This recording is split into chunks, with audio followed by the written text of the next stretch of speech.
dinner. Ayan. Chicken tao, salted shrimp, and pansit. Yan ang aking dinner, guys. At meron pa palang isda. Yung, ito. Isda siya. So, kain tayo, guys. At since allergy ako ng shrimp, take na ako ng Benadryl para hindi siya, hindi ako maano ng kate. So, yan. Ito ang aking dinner ngayon.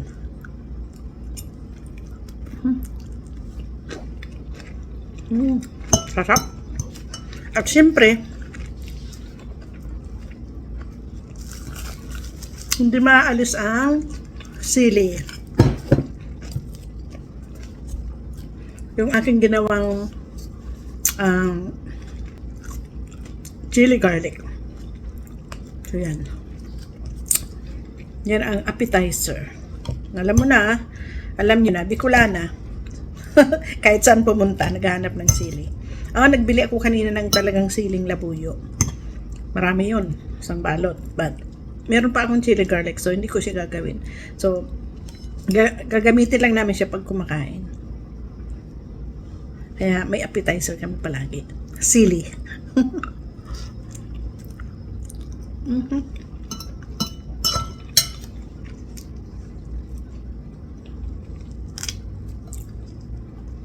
Ang sarap pag maanghang, guys. Parang hindi masarap ang kinakain pag walang sili. Nasanay na ako. Kinakain ko itong pati ulo ng shrimp. Sarap kaya. Binili ko lang siya, guys, hindi ko siya niluto. Kasi nga kanina, akala ko uwi kami. After lunch man lang. Kaya bumili na lang ako ng ulam para hindi na ako magluto. But in the end, umuwi kami. Alas 5 pasado na.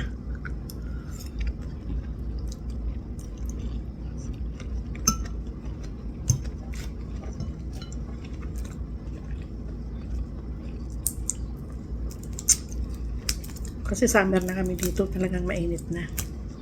So, yung bala kong ng garden sana, wala. Kinamay ko na yung shrimp. Baka naghugas naman ako ng kamay ko. Kasi kailangan balatan siya, di ba? Yun. Malalaki yung shrimp niya. Yan. Ito. So, parang 10 piraso to is $9.99. So, parang isang piraso is 99 cents. Parang $1 na rin plus tax. Pero malalaki siya.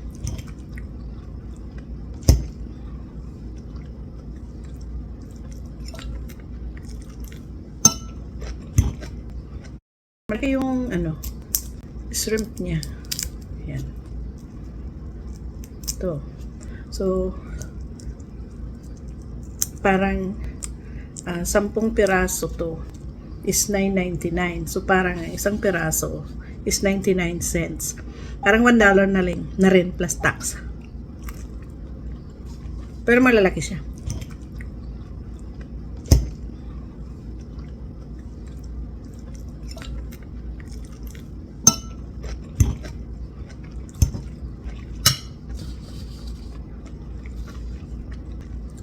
Pero inyo, guys, kung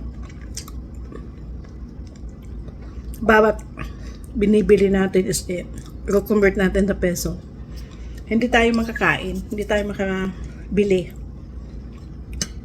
Siyempre, ako noon ganyan kino-convert ko sa peso, sabi ko, ay, ang mahal. So, paano yun? Hindi na ako kakain dahil ang mahal. So, walang choice kasi andito na kami nakatira. Siyempre, bibili namin sa currency dito, di ba? So, tulad nito, parang $10 plus tax na siya, 15%. So, magiging $11.50 siya. So, ang $10 sa atin is nasa 400 plus. Okay, so $10 yun. So, yung 11, yung 150 pa sa 11.50. So, siya? Hindi naman siya 500. 400 plus pa rin. Mga nasa 400, mga 460, ganun. Kulang-kulang 500 ang 10 piraso ng pasayan na to. Pero malalaki siya. Hindi kami lugi. Sarap. Paborito ko talaga to guys, kahit anong mangyari. Kahit may allergy ako. Ang paborito ko ng pasayan. Ng shrimp.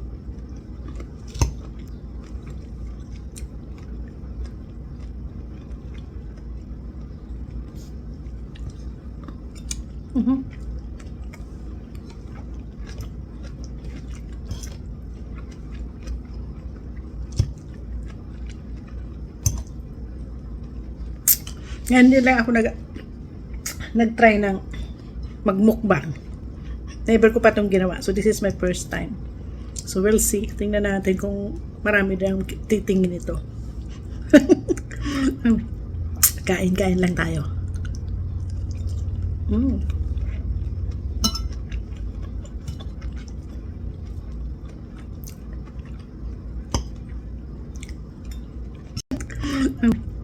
Kain-kain lang tayo.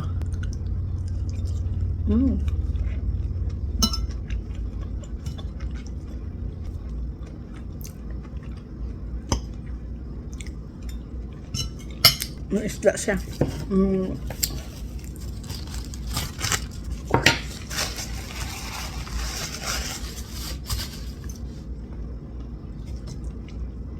Tingnan nyo naman damit ko sleeveless kasi nga mainit na.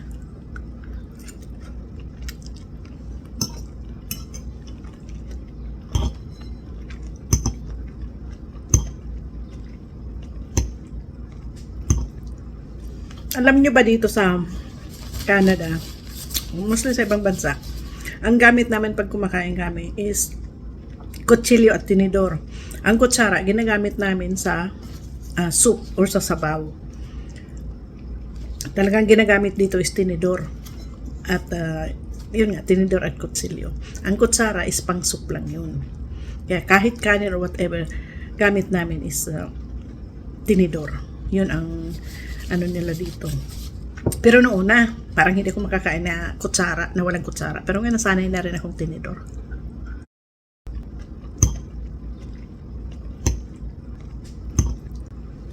Alam nyo ba dito sa Canada, mostly sa ibang bansa, ang gamit namin pag kumakain kami is kutsilyo at tinidor. Ang kutsara, ginagamit namin sa soup or sa sabaw. Talagang ginagamit dito is tinidor. At yun nga, tinidor at kutsilyo. Ang kutsara is pang soup lang yun. Kaya kahit kanin or whatever, gamit namin is tinidor. Yun ang ano nila dito. Pero noong una, parang hindi ko makakain na kutsara, na walang kutsara. Pero ngayon, nasanay na rin akong tinidor.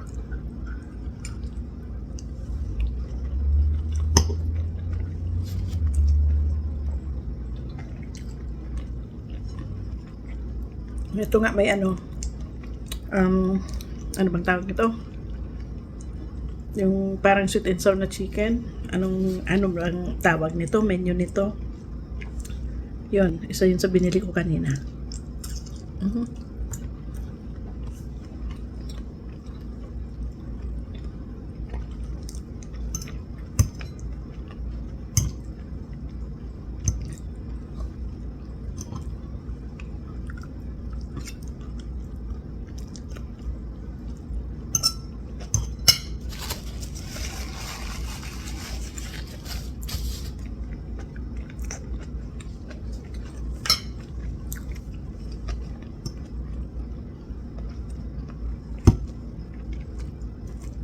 Sarap na may anghang.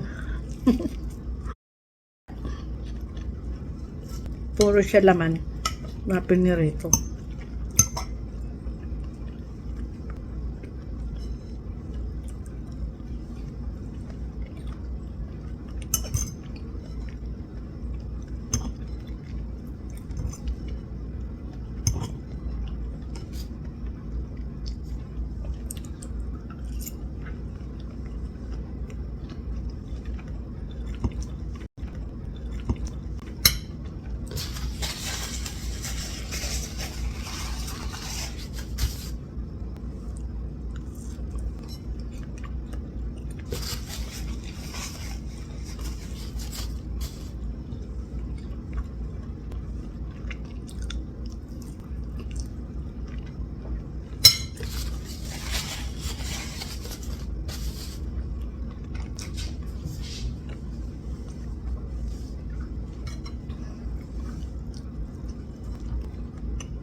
By the way, long weekend kami guys. Kaya wala akong pasok sa Lunes. Kaya enjoy namin. So baka makapag-garden na kami. Try ko nang magtanim ng gulay. Anyway, so ayan guys. Thank you for watching. This is my first mukbang with assorted foods. It's 7:47 na dito ng gabi. Pero ang liwanag pa, makikita nyo ang liwanag pa sa labas. So, see you in my next video. Thank you for watching guys.